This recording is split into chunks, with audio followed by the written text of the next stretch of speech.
꿈이 없는 것처럼 보이는 사람들은 꿈을 꿀 수 있다는 사고의 틀이 아직 잡히지 않은 것뿐입니다. 원래 야망이 없는 사람이 있다고 해도 애초에 야망이란 무엇인가요? 제가 생각하는 야망을 이룬다는 건 자기 시간의 주인이 되는 것입니다. 꿈을 가지면 뇌가 성취를 추구하게 되기 때문입니다. 꿈이야말로 자기 삶을 주도할 수 있는 힘을 줍니다. 자기는 꿈도 없고 야망도 없다고 얘기하는 사람들이 있는데 그런 분들께 저는 과연 진짜 그럴까요? 제가 보기엔 그렇지 않습니다. 라고 말씀드립니다. 꿈이 없다는 건 사회 시스템이 의도한 대로 따라주는 꼴밖에 되지 않습니다. 사회는 직장에 들어가 다른 사람의 사업을 위한 배터리가 되기 쉽게 설계됐습니다. 다른 사람의 꿈을 위해 나의 배터리를 방전시키는 삶을 살지, 자신의 꿈을 쫓으면서 배터리를 충전하는 삶을 살지 선택하는 것은 각자의 몫입니다. 안녕하십니까? 3프로TV에 오신 걸 환영합니다. 저는 진행을 맡은 김기입니다. 오늘 모신 분은 베스트셀러 What's Your Dream의 저자이신 사이먼 스퀴브입니다. 노숙 생활을 하며 첫 사업을 시작해 지금은 수많은 사업을 성공시킨 영국의 기업가이시자 투자자시죠. 동시에 많은 사람들의 멘토이자 콘텐츠 크리에이터, 그리고 예비 창업가들의 꿈을 현실로 만들어주는 플랫폼 헬프뱅크를 창업하신 분입니다. 지금부터 사이먼 스퀴브와 함께 깊은 이야기를 나눠보려 합니다. 작가님께서는 What's Your Dream에서 주고받기가 아니라 주고 안 받기가 중요하다고 강조하셨는데요. 저는 이 책을 읽고 나서 내가 받은 도움을 제3자에게 베푸는 선행 릴레이가 바로 머릿속에 떠올랐습니다. 작가님이 주고 안 받기라고 표현하신 개념이 선행 릴레이와 어떤 점에서 비슷하고 어떤 점에서 다른지 말씀해 주실 수 있나요? 대부분의 사람들은 기브 앤 테이크가 일반적인 삶의 방식이라고 믿습니다. 네가 날 도와주면 나도 널 도와줄게 라고 하는 게 합리적이라고 생각되죠. 그래서 모두가 기브 앤 테이크가 당연하다고 받아들이고 있지만 제가 생각하기에 우리가 따라야 할 삶의 방식은 give without take, 즉 주고 안 받기입니다. 주고 안 받기는 누군가 도움이 필요할 때 그저 내가 도와줄 수 있기 때문에 돕는 것입니다. 그 사람에게서 무엇을 얻을 수 있을지 계산하지 않고 그저 어떻게 하면 그 사람을 도울 수 있을지만 생각하는 것이죠. 반면 선행 릴레이는 도움을 받은 사람이 제3자에게 선행을 베풀고 그 제3자가 또 다른 제3자에게 선행을 베푸는 걸 뜻합니다. 제3자를 돕는다는 점에서 서로 비슷하지만 주고 안 받기는 한 사람만 돕는 게 아니라는 점에서 차이가 있습니다. 잘하면 하루에도 20명을 도울 수도 있겠죠. 또 주고 안 받기는 선행 릴레이처럼 결국 내가 받았기 때문에 돌려준다는 개념이 아닙니다. 저는 우리가 누군가를 도울 때 돌려받을 걸 기대해선 안 된다고 생각합니다. 그런 기대를 가지고 도와주면 다시 돌려받지 못했을 때 괘씸하고 속상해질 겁니다. 전 우리가 서로를 그냥 도와야 한다고 생각합니다. 대가를 바라지 않으면 마음도 편하고 세상을 더 나은 곳으로 만들 수 있습니다. 도움이란 건 주는 거지 바라는 게 돼선 안 됩니다. 선행 릴레이도 내가 무언가를 받았기 때문에 주는 것입니다. 선행 릴레이의 의미는 좋지만 대가가 있어야 돕는다는 전제는 바람직하지 않다 봅니다. 게다가 사람은 대가 없이 도울 때 행복을 느낍니다. 과거 인류는 500명 정도의 부족 단위로 살았습니다. 누가 문제에 처하면 다른 부족민이 대가를 바라지 않고 기꺼이 도와주었습니다. 예를 들어 만약 제 친구의 움막이 무너졌다면 저는 바로 오늘은 우리 집에서 지내. 움막 고치는 거 같이 도와줄게 라고 말했을 겁니다. 누군가가 길거리에 내몰리는 걸 그저 지켜만 볼 수 없으니까요. 제가 직접 움막을 수리해 주거나 할 수 있는 사람을 찾아줬을 겁니다. 뭘 바래서가 아니라 이웃으로서 마땅히 해야 할 일이기 때문입니다. 그러나 현대에는 그런 공동체 의식이 사라졌습니다. 우린 과거처럼 서로 연결돼 있지 않습니다. 이는 우리의 본성과 어긋나는 일입니다. 인간은 수백만 년에 걸쳐 유대감을 느끼도록 진화해왔습니다. 인간은 서로를 돕는 존재죠. 다시 그 시절로 돌아가야 합니다. 선행 릴레이가 잘못되었다는 말은 아니지만 제가 추구하는 바와는 약간의 차이가 있습니다. 사실 꿈을 가져라라는 말이 너무 이상적으로 들릴 수도 있습니다. 각자 처한 상황에 따라 꿈을 꾸는 게 사치로 느껴질 수 있습니다. 하루하루의 생존을 위해 버티고 당장의 생계를 이어나가야 하는 분들께 어쩌면 다소 가혹한 말일지도 모릅니다. 이런 분들께도 꿈을 가져라라는 메시지가 닿을 수 있다고 보시나요? 네, 물론입니다. 당장의 생계 해결이 바쁘고 이 사회에선 현 상황을 벗어날 수 없어서 꿈을 가질 수조차 없다 생각하면 참 무섭습니다. 그 생각 자체가 안타깝고 화가 납니다. 누구나 꿈을 꿀 자격이 있습니다. 그렇기 때문에 제가 교육 제도를 바꾸고 싶은 것입니다. 모든 사람이 꿈꿀 기회를 가질 수 있도록 교육 제도를 혁신하고 싶습니다. 하지만 정말 중요한 점을 짚어주시긴 하셨습니다. 하루 벌어 하루를 살고 당장의 공과금을 내기 위해 일해야 하는 삶, 즉 생존 모드에 있는 사람들은 투쟁 혹은 도피라는 심리적 틀에 갇히게 됩니다. 기본적으로 그 틀 안에 갇혀서 극심한 공포에 휩싸이게 되면 상상력이 발휘되지 않습니다. 꿈을 꿀 수 없는 것이죠. 그래서 이 투쟁 도피 반응에서 벗어나 창의성을 담당하는 뇌 영역을 사용해 내가 원하는 게 뭔지, 날 행복하게 만드는 게 뭔지 생각해야 합니다. 당장 가족을 부양하고 공과금을 내야 하는 상황이라면 무엇이 자신을 행복하게 하는지 생각할 겨를이 없습니다. 그렇기 때문에 사람들이 투쟁 도피 반응에서 벗어나 뇌의 창의적인 부분을 활성화시킬 수 있도록 우리가 도와야 합니다. 4살에서 6살 사이에는 이 부분이 매우 활발합니다. 모든 5살 미만의 아이들은 우리 아이 천재인가 봐 라는 이야기를 듣는데 이건 어린아이들이 창의적이기 때문입니다. 하지만 나이가 들면서 조용히 앉아서 정해진 대로만 해라는 말을 듣게 됩니다. 이게 꿈을 죽이고 창의력을 죽이게 되죠. 그래서 질문에 대한 대답을 드리자면 모든 사람은 꿈꿀 자격이 있습니다. 그리고 반대로 생각해보면 돈이 없는 사람은 돈이 많은 사람보다 오히려 경쟁 우위에 있는 겁니다. 기본적으로 잃을 게 없기 때문입니다. 그러니 얼마든지 위험을 감수할 수 있습니다. 위험을 감수한다는 건 꿈을 갖고 그것을 실행에 옮기는 것을 의미합니다. 저도 첫 사업을 시작할 때 돈이 없었습니다. 저도 그래서 사업을 시작했습니다. 작가님의 유튜브 영상에서 배운 교훈 중 하나가 바로 위험을 감수하라는 것이었습니다. 그런데 요즘 젊은 세대를 보면 많은 에너지를 쓸 필요가 없는 삶을 살려는 경향이 뚜렷합니다. 다시 말해 지치고 싶지 않은 것입니다. 대단한 성공을 좇기보다는 그냥 편안한 현재에 머무르려 합니다. 성공하기 위해 애쓰기보다 안락함을 추구하는 것입니다. 다시 말해 많은 젊은이들이 꿈을 쫓고 있지 않다고 할 수 있습니다. 그런 성향을 가진 젊은 세대에게 해주고 싶은 말씀이 있으십니까? 전 그런 사람이 있다고 믿지 않습니다. 그런 사람이 있다면 소개해 주십시오. 우린 뭐든지 일반화하기 쉽습니다. 꿈이 없는 것처럼 보이는 사람들은 꿈을 꿀 수 있다는 사고의 틀이 아직 잡히지 않은 것뿐입니다. 원래 야망이 없는 사람이 있다고 해도 애초에 야망이란 무엇인가요? 제가 생각하는 야망을 이룬다는 건 자기 시간의 주인이 되는 것입니다. 지치고 싶지 않아서라고 하셨는데 제가 자주 사용하는 비유를 하나 들어보겠습니다. 헬스장에 가서 운동을 하면 직후에는 몸은 피곤할 수 있지만 갈수록 일상에 활력이 넘치게 됩니다. 우리 몸에 꼭 필요한 활동을 했기 때문입니다. 마음 또한 마찬가지라고 생각합니다. 마음도 계속해서 끊임없이 사용해야 합니다. 아무것도 하지 않고 가만히 있으면 마음은 더 지치고 게을러질 뿐입니다. 하지만 우리 뇌에 꿈을 심으면 당장은 정신적으로 피곤하다고 느낄 수는 있습니다. 하지만 그건 좋은 피로감입니다.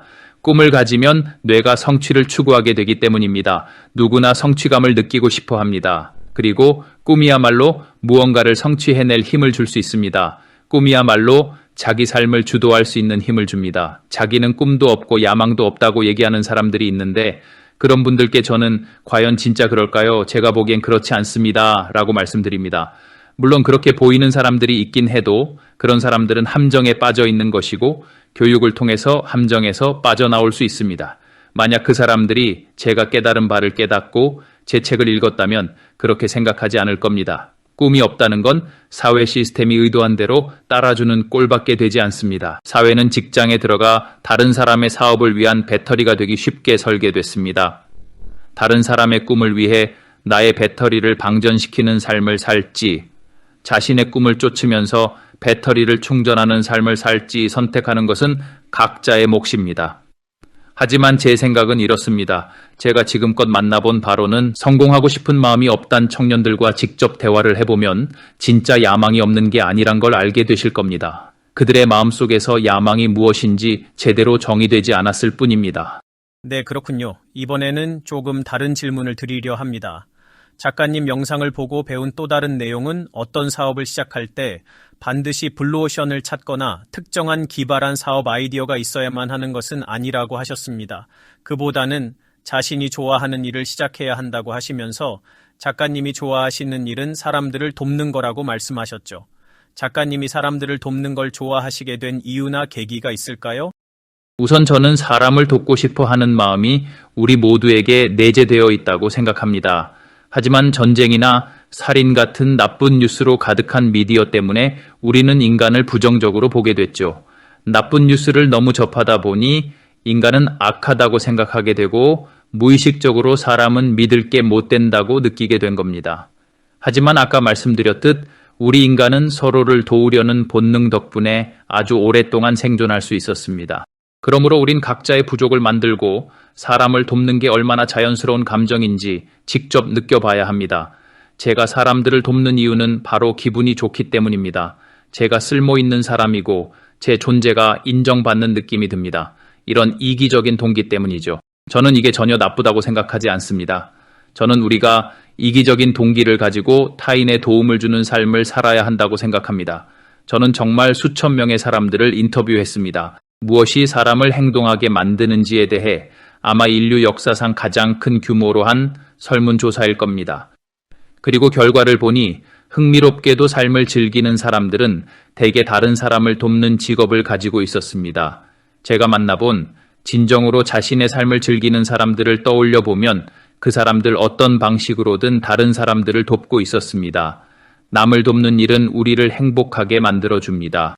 돈은 우리가 이미 행복할 때만 우리를 더 행복하게 만들어줄 뿐입니다. 소유는 오히려 우리를 올가매고 지배할 수 있습니다. 흔히 이걸 사면 행복해진다, 광고하는 물건들을 사도 행복해지지 않습니다. 진짜 우리를 행복하게 만드는 것은 행복한 부족, 행복한 공동체입니다. 그리고 행복한 공동체를 만들려면 그 공동체가 긴밀히 연결되어 서로를 돕는 곳이 되도록 기여하는 구성원이 되어야 합니다. 그래서 저는 진심으로 제가 하는 일이 자선 활동이라기보다는 인간의 기본 본능으로 돌아가는 일이라고 생각합니다. 그래서 요즘처럼 잘 자본 적이 없습니다. 일하면서 이처럼 큰 보람을 느껴본 적도 없습니다. 저는 우리가 한 인간으로서 자신의 이기적인 욕구를 이해하는 것이 중요하다고 생각합니다. 여러 욕구 중에서 쉽게 간과되는 건 바로 다른 사람을 돕고자 하는 욕구입니다. 저는 제 플랫폼을 통해 누군가의 꿈이 세상에 알려지도록 도울 수 있다는 사실에 큰 기쁨을 느낍니다. 잘하면 고객을 찾아주거나 투자를 유치해 줄 수도 있습니다. 이런 데에서 저는 큰 즐거움을 얻습니다. 하지만 사람들이 제 영상을 보고 영감을 얻어 자신의 꿈을 좇게 되는 것을 보는 것도 정말 좋습니다. 그리고 그 사람들이 또 다른 영상 속 사람들을 돕습니다. 긍정적인 도미노 효과라고 할 수 있습니다. 이런 일을 통해서 제 기분이 자연스럽게 좋아집니다. 참고로 저는 이 일을 5년 동안 해왔습니다. 저는 5년 동안 매일같이 어떤 대가도 바라지 않고 무료로 누군가를 도왔습니다. 그리고 그 시간은 제 인생 최고의 5년이었습니다. 그래서 다른 사람들도 제가 깨달았듯이 다른 사람을 돕는다는 게 얼마나 기분 좋은 일인지 깨달았으면 합니다. 교육에 대해 말씀하시면서 현 교육 시스템이 잘못되었다고 지적하셨는데 만약 작가님께서 어느 나라든 특정 국가의 교육부 장관이 되신다면 교육 시스템을 어떻게 혁신하고 싶으신가요? 교육 시스템은 나라마다 다르고 작가님은 여러 사례를 잘 알고 계실 테니 국가를 특정하진 않겠습니다. 교육부 장관이 되어 뭐든 바꿀 수 있다면 교육제도나 정책법을 어떻게 바꾸시겠습니까? 교육 시스템은 거의 모든 나라에서 문제가 있습니다. 우린 지금 이런 이상한 현상을 겪고 있습니다. 현 교육 과정으로는 사람들이 AI 시대에 대비할 수 없습니다. 거의 모든 학교가 여전히 굳이 외울 필요가 없는 것들을 암기하라고 가르칩니다. 상상력 대신 기억력만 사용하도록 강요하면서 아이들의 상상력을 빼앗고 있는 것입니다. 근본적으로 모든 학교가 이렇게 하고 있습니다. 바로 이 부분이 잘못됐습니다. 만약 제가 당장 한 가지를 바꿀 수 있다면 바로 교육 시스템이 존재 목적을 바꿀 것입니다. 교육 시스템이 존재하는 이유가 무엇입니까? 미국이나 영국 같은 나라들을 보면 교육 시스템을 만든 사람은 자신들을 위해 일할 사람을 원하던 사람들이었습니다. 그래서 조용히 앉아서 혼자 시험을 보게 만든 것입니다. 사실 혼자서 성공하는 사람은 아무도 없는데도 말입니다. D학점을 받았다고 해서 실패한 것은 아닙니다. 하지만 학교 시스템은 너는 다른 사람 밑에서 일해야 하는 좀 모자란 사람이라고 규정해버립니다. 그렇지 않습니까? A를 받은 사람은 누군가에 의해서 높은 연봉을 받는 직업을 가질 수 있을 겁니다. 이 시스템 자체가 다른 사람을 위해 일하도록 설계됐습니다. 그래서 저는 이런 근본적인 교육 방식을 완전히 바꿀 것입니다. 교육이란 사람들이 더 나은 삶, 스스로 성취감을 느끼는 삶을 살도록 돕는 것이어야 합니다. 교육 시스템이 해야 할 일은 바로 그런 겁니다. 그리고 제가 가장 먼저 바꿀 것은 교육하는 방식입니다. 바로 우리가 첫날부터 아이들에게 삶에 대해 질문하는 방식을 바꿀 겁니다. 제 4살짜리 아들이 처음 학교에 갔을 때 제가 교실에 같이 앉아 있었는데 선생님이 반 아이들 전체 앞에서 이렇게 묻더군요. 얘야, 커서 뭐가 되고 싶니? 아들은 저를 한 번 보고 선생님을 한 번 보더니 답을 찾으려고 애썼습니다. 선생님을 기쁘게 하려면, 아빠를 기쁘게 하려면 뭐라고 말해야 할까? 이런 압박감이 아주 어린 나이에 시작되는 것입니다. 갑자기 무언가를 선택해서 어른의 삶이라는 고정관념에 자신을 맞춰야 하는 것입니다. 20년 뒤에 그 아이가 어른이 되었을 때 분명 지금 어른들이 고르라고 하는 직업을 고르지는 않을 텐데 말입니다. 다들 아이들에게 이렇게 물어봅니다. 커서 뭐가 될 거니? 아이들은 질문에 압박감을 느끼고 의사가 될 거예요, 변호사가 될 거예요 같은 대답을 합니다. 어차피 이 직업들은 전부 AI에게 넘어갈 겁니다. 하지만 기술이 등장하기 전부터 이 질문은 인간의 마음을 가둬왔습니다. 5살, 7살, 10살, 15살짜리 아이들의 생각은 천편일률적으로 같아지고 사회가 원하는 특정 직업을 선택하게 만듭니다. 그리고는 그 목표를 향해 달리도록 만드는 것입니다. 하지만 이런 현상은 잘못됐습니다. 분명 잘못됐습니다. 만약 제가 교육부 장관이 되어 교육 시스템을 바꿀 수 있는 힘이 주어진다면 저는 임기 첫날부터 아이들에게 커서 어떤 문제를 해결하고 싶니? 묻도록 할 겁니다. 그 질문이야말로 상상력을 자극해서 그 과정에 동참하게 만들기 때문입니다. 물론 오늘 선택한 문제가 사회에 나갈 때쯤이면 이미 해결되었을 수도 있습니다. 하지만 오늘 당장 어떤 식으로든 그 문제 해결에 기여할 수 있고 이를 통해 비판적 사고를 기를 수 있습니다. 단 하나의 직업에만 갇히지 않게 되는 것입니다. 만약 특정 문제를 풀고 싶다면 그 문제를 풀기 위해 여러 가지 다른 일들을 시도해 볼 수 있습니다. 그래서 저는 이 모든 것이 시작되는 근본적인 틀을 바꾸고 아이들의 마음을 가두지 않는 올바른 질문을 던지도록 할 것입니다. 제가 어렸을 때는 성공한 사람이란 당연히 으리으리한 큰 집에 비싼 좋은 차를 몰고 돈을 아주 잘 버는 직업을 갖고 소위 이른바 대기업이라 부르는 알아주는 회사에 다니는 사람이었습니다. 그런데 요즘은 성공이라는 말이 그런 삶을 상징하는 것 같지 않습니다. 작가님께서는 요즘 시대의 성공을 어떻게 정의하십니까? 제게 성공이란 외부적인 조건이 아닌 진정한 내면의 감정입니다. 사람들은 자기 자신의 욕구와 내면의 소리에 귀를 기울여야 한다고 생각합니다. 성공이란 보는 사람에 따라 분명히 다른 법입니다. 그래서 무엇이 자신을 진정으로 성공했다고 느끼게 하는지 스스로 깊이 찾아야 합니다. 지금 모두가 돈과 물질적 소유가 곧 성공이라고 생각합니다. 그렇게 마케팅하는 경우가 허다하기 때문이죠. 오늘날 수천 개의 기업이 당신이 무언가를 사도록 유도할 방법을 궁리하고 있습니다. 그 기업들은 이걸 사야 행복해진다고 말합니다. 자기들이 성공이 뭔지 정해놓고 그걸 팔고 있습니다. 자기네 차를 사도록 행복이나 성공으로 포장해 파는 것입니다. 페라리를 몰면 당신은 성공한 사람이라는 식으로 말입니다. 바로 이런 식으로 성공의 정의로 둔갑해 차를 팔았습니다. 그리고 너무나 많은 사람들이 거기에 넘어갔습니다. 제 생각에 성공이란 자신의 운명의 주인이 되었다는 근본적인 느낌에서 오는 것입니다. 상사가 올해 자네는 성공적이었으니 연봉을 3% 인상해주지라고 정해주는 것이 아니라 스스로 성공이 무엇인지 결정하는 것입니다. 제 동굴로 물고기를 가져다 주는 사람이 저의 성공 여부를 판단하게 만들고 싶지 않습니다. 저는 동굴 밖으로 나가 고난을 겪고 세상을 경험하고 사회에 기여하고 제가 쓸모 있는 사람이라고 느끼면서 저만의 성공을 정의하고 싶습니다. 그래서 우리는 성공을 재정의해야 합니다. 제가 말하는 성공도 당신이 말하는 성공도 페라리가 말하는 성공도 아닌 당신 스스로 성공이라고 느끼는 것으로입니다. 제 경우만 해도 그렇습니다. 오늘 아침에 아들과 함께 아침을 먹었고 오전 내내 아들과 함께 놀아주었습니다. 저에게는 그것이 바로 성공입니다. 아들이 저를 필요로 할 때 함께 있어줄 시간을 갖는 것, 그것이 성공입니다. 그리고 이렇게 방송에 나와서 시청자분들께 이야기하고 우리가 살고 있는 이 새로운 세상에 대해 사람들이 이해하도록 돕는 것도 성공입니다. 저는 아무런 대가 없이 인터뷰하고 있습니다. 출연료도 받지 않았고 직접적으로 저에게 어떠한 대가도 없습니다. 저는 이 자리에 나올지 직접 결정할 수 있고 제 비용을 들여서 이 자리에 있는 것입니다. 제 시간을 어떻게 할애할지 제가 결정할 수 있습니다. 제게는 이게 성공입니다. 아무도 제게 전화해서 사이먼 사무실로 오세요라고 말하지 않습니다. 저는 제가 원해서 여기 있는 겁니다. 전 자유를 가진 사람이기 때문입니다. 모두가 이런 자유를 가졌으면 합니다. AI에 대한 이야기를 좀 해보겠습니다. 아까 현재 교육 시스템이 AI 시대를 맞이할 준비가 충분히 되어 있지 않다고 말씀해 주셨습니다. 앞으로 많은 것들이 자동화될 것입니다.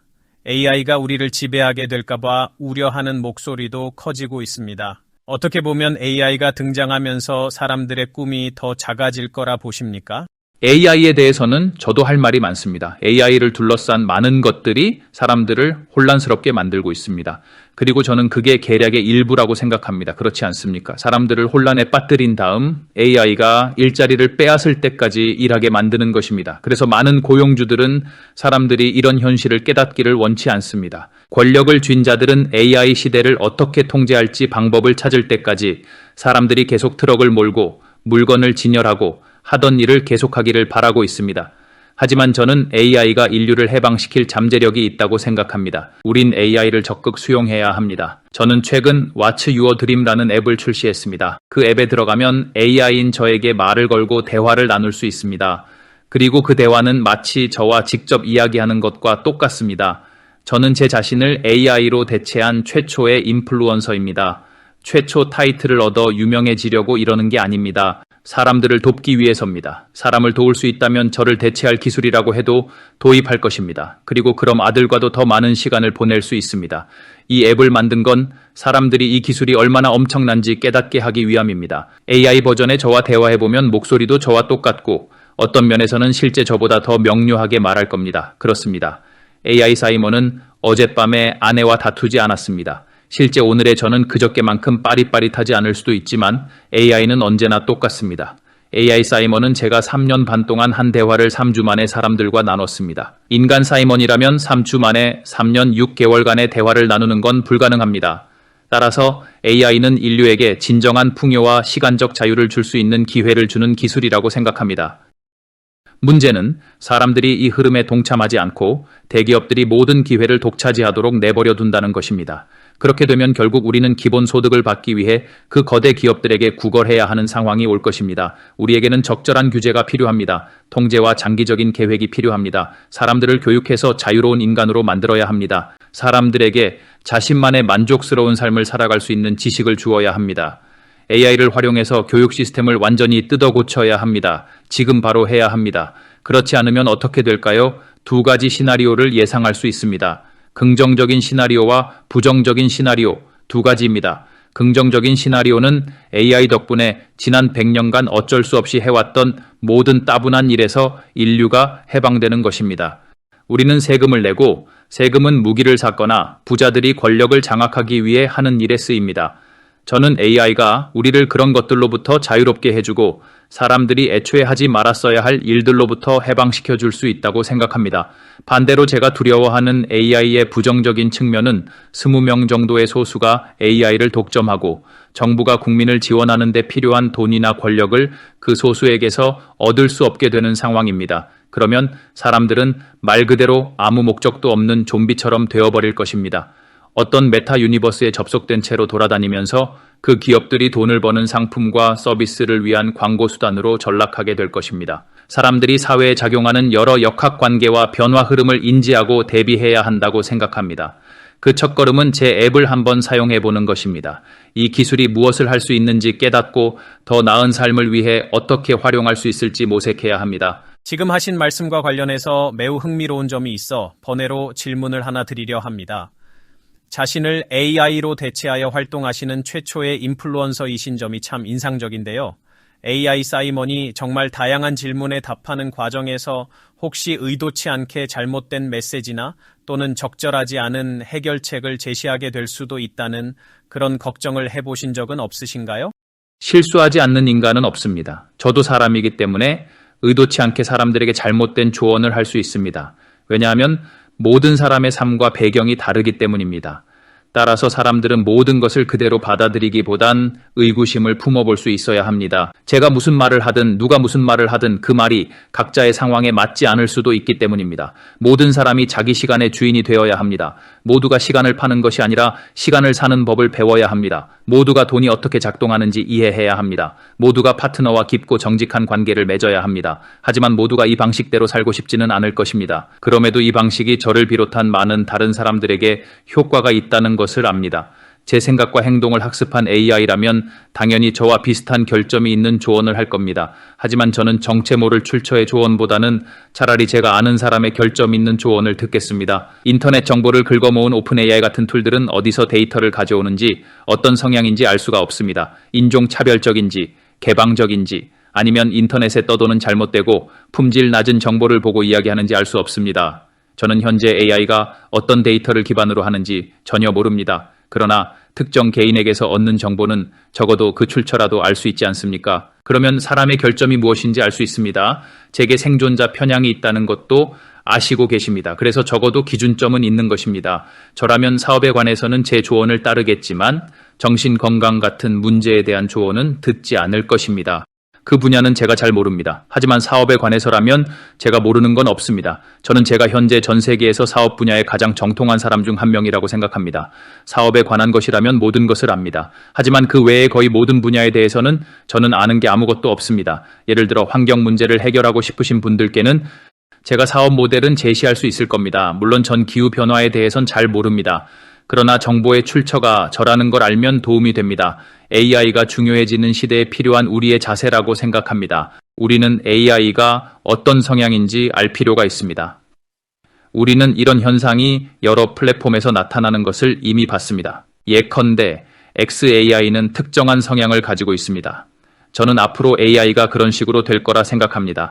AI가 과연 잘못된 정보를 줄 것이냐는 질문에 100% 그렇다고 대답하고 싶습니다. 하지만 우리는 출처를 명확히 알 수 있는 AI로부터 정보를 얻어야만 합니다. 지금 애플의 시리가 제공하는 정보의 출처는 기본적으로 애플이 돈을 받고 홍보하는 상업적 광고를 그대로 읊어주는 것과 같습니다. 그래서 저는 시리가 해주는 모든 조언의 출처가 어디인지 분명히 알고 싶습니다. 그래야 이 정보를 신뢰할지 안 할지 알 수 있기 때문입니다. 예를 들어 교육 시스템을 바로잡아야 한다는 부분에서는 많은 사람들이 제게 동의합니다.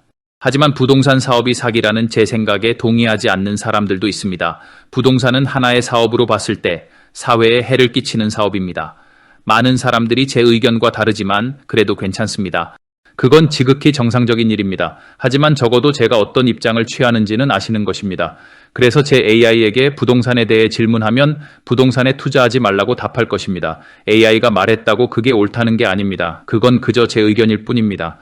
AI 사이먼의 의견인 겁니다. 그래서 모두에게 적합하지는 않은 조언을 할 수 있다고 생각합니다. 그러니 조언을 듣는 사람은 누구의 조언이든 비판적으로 수용해야 합니다. 네, 감사합니다. 제가 일부러 반론을 좀 제기해 보겠습니다. 항상 부정적으로 생각하거나 불평만 하는 사람들도 있기 때문입니다. 그런 사람들이 당신은 이제 모든 걸 가졌으니 그런 말을 할 수 있는 것 아니냐고 물을 수 있습니다. 그렇지 않습니까? 그런 분들께는 어떻게 답변하시겠습니까? 우선 저는 지금 제 인생에서 가장 열심히 일하고 있습니다. 애초에 모든 것이란 무엇일까요? 저는 노숙자에서 많은 현금과 지식을 가진 사람이 되었습니다.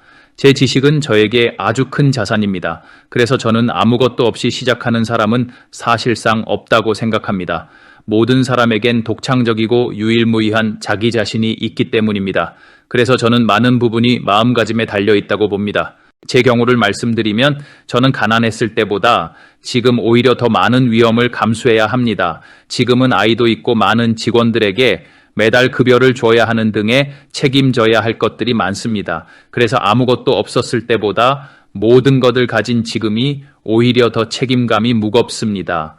아무것도 없었을 때보다 지금 더 큰 위험을 감수하고 있는 것입니다. 하지만 제 삶을 돌아보면 제가 가장 많은 돈을 벌고 성공했던 때는 어떠한 대가도 바라지 않고 누군가를 도왔을 때였습니다. 살면서 돈이 꼭 필요했을 때조차 돈에 연연하지 않고 누군가를 도우면 늘 의도치 않게 성공하고 돈을 벌게 되었습니다. 그래서 저는 이 여정을 통해 다른 사람의 꿈을 이뤄줌으로써 자신의 꿈도 이룰 수 있다는 걸 배웠습니다.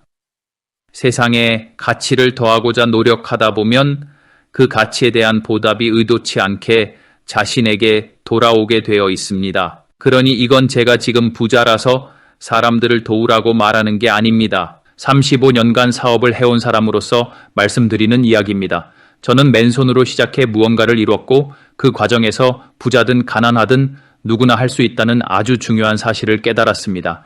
이 깨달음은 제가 지금 부자라는 사실과는 아무런 관련이 없습니다. 저는 제 사업에 투자할 여유가 있습니다. 제가 하고 있는 일을 믿고 거기에 투자해서 규모를 키울 수 있습니다. 그렇다고 제가 지금 부자이기 때문에 제가 말씀드리는 내용이 틀렸다고 할 수 없습니다. 그리고 사실 부자들에게서 아주 많은 것들을 배울 수 있습니다. 많은 사람들이 부자들의 성공담은 안 듣고 그저 비난만 하려 합니다. 저는 그게 사람들의 실수라 생각합니다. 부자들을 비난하면서 당신은 부자니까 그런 거겠지라고 말합니다. 전 부자가 아닌 노숙자였습니다. 그래서 지금 여러분이 공짜로 얻는 이 교훈을 직접 온몸으로 부딪혀가며 힘들게 배웠습니다. 그런데 왜 이 교훈을 받아들이려 하지 않으십니까? 제가 배운 핵심 중 하나는 친절을 베풀고 사람들을 돕는 것이 자신을 행복하게 만든다는 것입니다. 얼마나 가난한지와는 상관없습니다. 하루에 5분이라도 누군가를 도울 방법은 얼마든지 있습니다.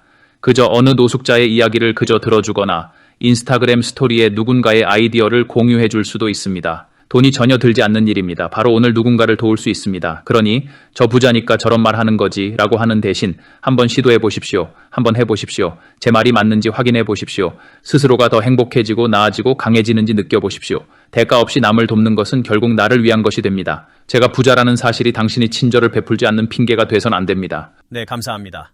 이제 성공한 사업가이시니 사업과 관련해 아주 중요한 질문을 드리겠습니다. 기업에 투자를 하실 때 스타트업에 투자하실 수도 있고 대기업에 투자하실 기회가 있으실 것입니다. 각기 다른 투자처의 성격을 어떻게 구분하십니까? 예를 들어 다른 사람을 돕는 사회적 가치를 창출하는 투자가 있을 수 있습니다. 스타트업을 육성하는 것처럼 말이죠. 다른 한편으로는 수익을 내는 것이 주된 목적인 투자가 있을 것입니다. 이 두 가지 다른 투자 유형을 어떻게 구분하시고 이 둘 사이의 균형을 어떻게 맞추시고 계신지 궁금합니다. 글쎄요, 여러 가지 방법이 있다고 생각합니다.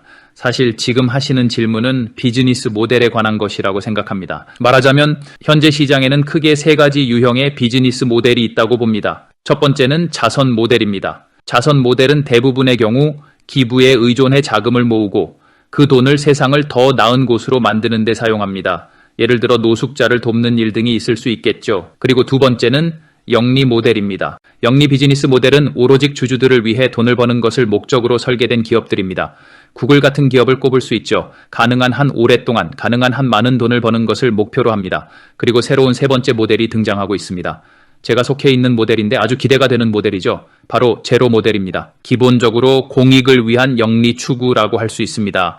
앞서 말씀드린 두 모델의 장점만을 취하는 겁니다. 자선단체의 핵심 가치와 영리기업의 재정적인 힘을 모두 갖고 있습니다. 저는 이 공익을 위한 영리 추구 모델이 비즈니스의 미래라고 생각합니다.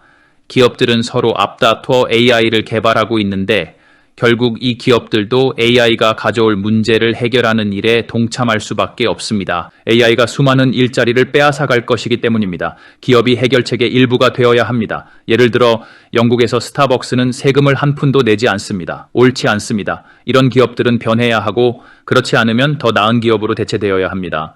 공익을 위해 영리를 추구하는 모델이라고 할 수 있습니다. 물론 그 수익으로 무엇을 할지 어떻게 운영할지는 각자 다양하게 결정하면 됩니다. 저희 회사의 경우엔 사람들에게 돈을 줍니다. 사람들이 제게 아이디어를 이야기하면 저희가 돈을 주는 식입니다. 저는 $100를 주기도 했고 최근에는 $30,000를 주기도 했습니다.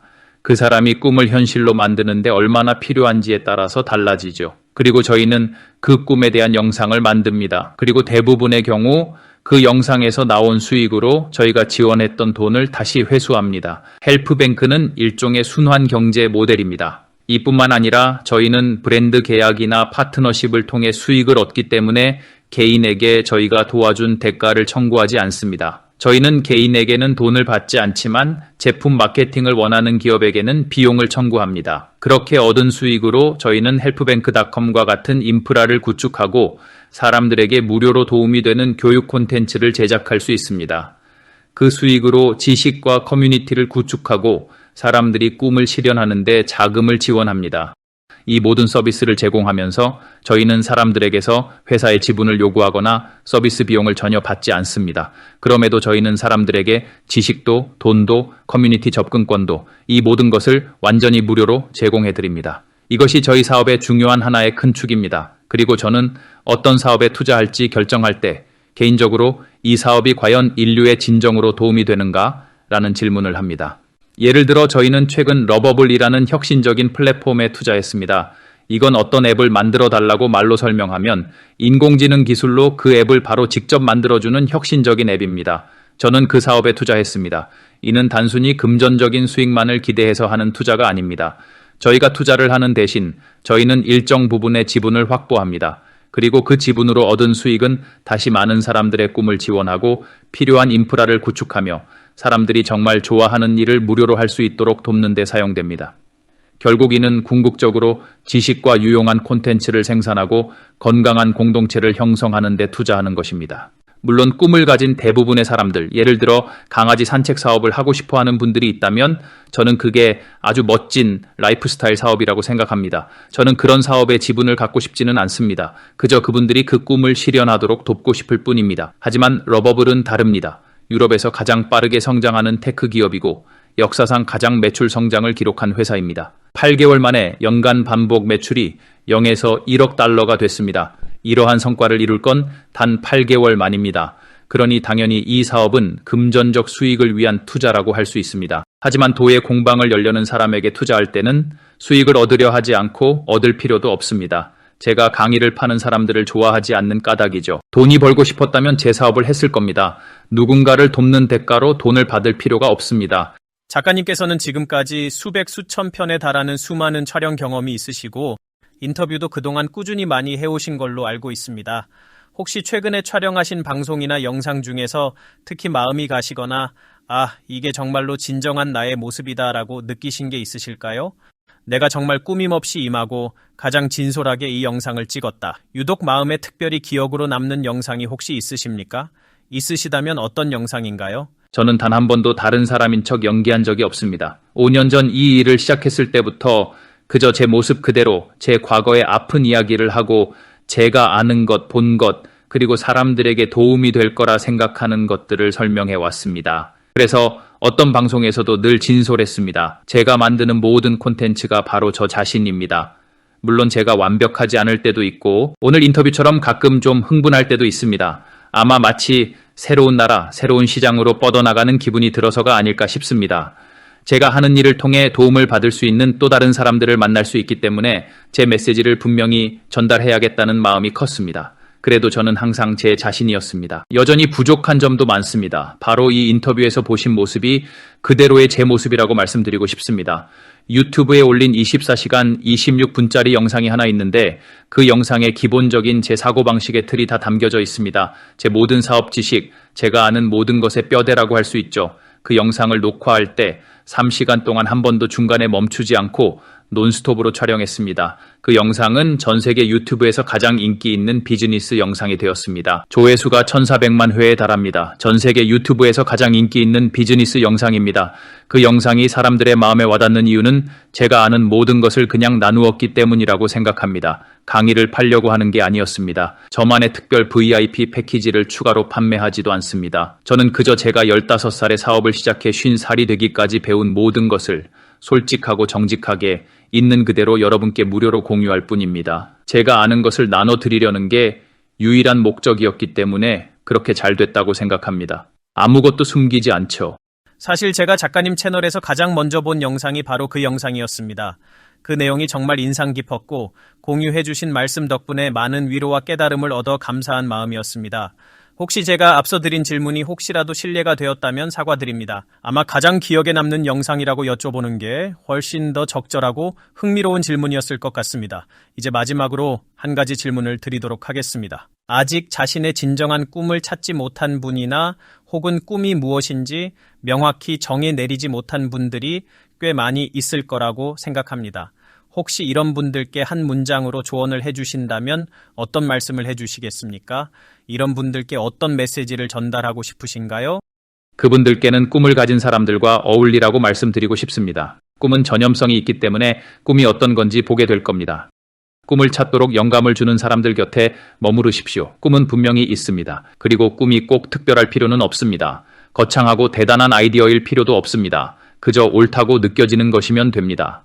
그러니 우선 꿈을 가진 사람들 곁에 있는 것이 중요합니다. 꿈이 어떤 건지 잘 모른다면 꿈을 가진 사람과 어울리면 그걸 느끼게 될 겁니다. 동기부여가 달라지는 걸 보게 될 겁니다. 저는 제가 더 젊어지고 있다고 생각합니다. 꿈이 있기 때문에 더 강해지고 건강해지는 걸 진심으로 느낍니다.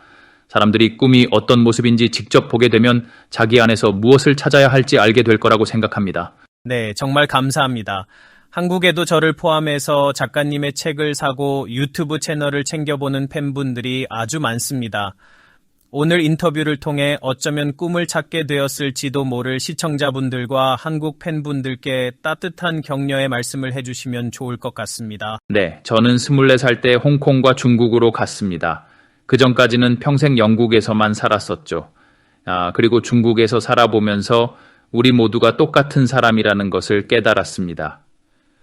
뉴스만 보면 우리는 특정 국가에 대해 정해진 이야기만 듣게 됩니다. 하지만 저는 우리가 모두 똑같다는 걸 배웠습니다. 맛있는 음식을 좋아하고 가족을 아끼고 사랑합니다. 아이를 낳고 산소로 숨쉬며 서로를 보살핍니다. 그래서 저는 늘 생각합니다. 세계 곳곳을 제가 직접 찾아가고 싶고 또 여러분이 저를 찾아와 주셨으면 좋겠습니다. 그리고 세상 모든 사람이 자신의 꿈을 이룰 수 있도록 돕고 싶습니다. 놀랍게도 제 커뮤니티에는 200개국에서 온 사람들이 있습니다. 그들 모두 종종 같은 시기에 같은 꿈을 꿉니다. 그럴 땐 사람들이 마치 다 연결되어 있는 것처럼 느껴집니다. 누구든지 혼자 힘으로는 꿈을 이룰 수 없습니다. 커뮤니티가 필요합니다. 자수성가한 억만장자라는 말은 존재하지 않습니다. 다 도움을 받았습니다. 그러니 시청자 여러분, 우리는 함께라는 점을 기억하십시오. 여러분은 혼자가 아니니 혼자서 해내려 하지 마십시오. 오로지 혼자서 할 수 있는 일은 없습니다. 커뮤니티와 함께 하십시오. 네, 정말 좋은 말씀이었습니다. 제 팬심이 더 커졌습니다. 작가님의 조언을 꼭 새기고 커뮤니티와 연결될 수 있도록 노력해야겠습니다. 오늘 귀한 시간 내주셔서 다시 한번 정말 감사합니다. 아닙니다. 저도 즐거웠습니다. 초대해 주셔서 감사합니다. 다음에 또 뵐 수 있으면 좋겠습니다.